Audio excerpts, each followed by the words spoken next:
हे दोस्तों, अगर आप इंडियन पॉलिटिक्स में दिलचस्पी रखते हैं तो अरविंद केजरीवाल के इस्तीफे की खबर तो सुनी ही होगी। जी हां, उन्होंने फिर से इस्तीफा दे दिया है। चलिए अब इस पर चर्चा करते हैं।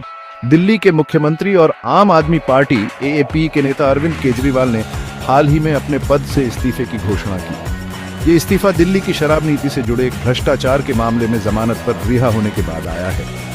केजरीवाल, जो प्रधानमंत्री नरेंद्र मोदी की आलोचना करने में कभी नहीं झिझकते, अपनी बेगुनाही का दावा कर रहे हैं। उनका कहना है कि ये आरोप राजनीति से प्रेरित हैं। केजरीवाल 2015 से दिल्ली के मुख्यमंत्री हैं। हालांकि अभी उन्होंने इस्तीफा दिया है, लेकिन इस्तीफे उनके लिए कोई नई बात नहीं। याद कीजिए, फरवरी 2014 को अपने पहले कार्यकाल के 49 दिनों के भीतर ही उन्होंने इस्तीफा दे दिया था। उस समय वो इस बात से निराश थे कि उनका प्रमुख भ्रष्टाचार विरोधी कानून जन लोकपाल बिल दिल्ली विधानसभा से पारित नहीं हो पाया था।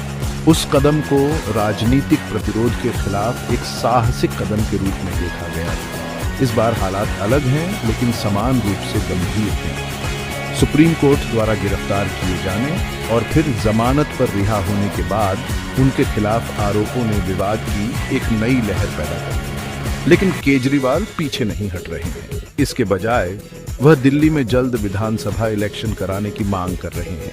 उन्होंने गेंद जनता के पाले में डाल दी। उनका कहना है कि वो मुख्यमंत्री के तौर पर तभी वापस लौटेंगे जब जनता उन पर अपना भरोसा दोबारा जताएगी। इसे जनता की सहानुभूति हासिल करने और एएपी के प्रदर्शन में अपने विश्वास को दिखाने के एक रणनीतिक कदम के रूप में देखा जा सकता है। हालांकि इलेक्शन आयोग ने अभी तक जल्द इलेक्शन कराने के उनके अनुरोध पर कोई प्रतिक्रिया नहीं दी है।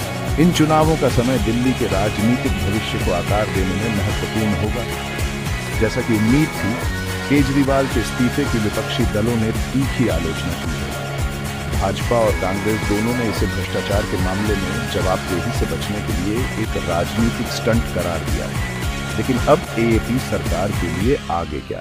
खैर, वे एक नया मुख्यमंत्री चुनने की तैयारी कर रहे हैं। आतिशी गोपाल राय और इमरान हुसैन जैसे नाम संभावित उम्मीदवारों के रूप में सामने आ रहे हैं।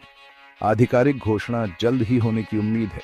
एएपी सरकार के भीतर सत्ता परिवर्तन और आगामी इलेक्शन अभियान पर करीबी नजर रखी जाएगी।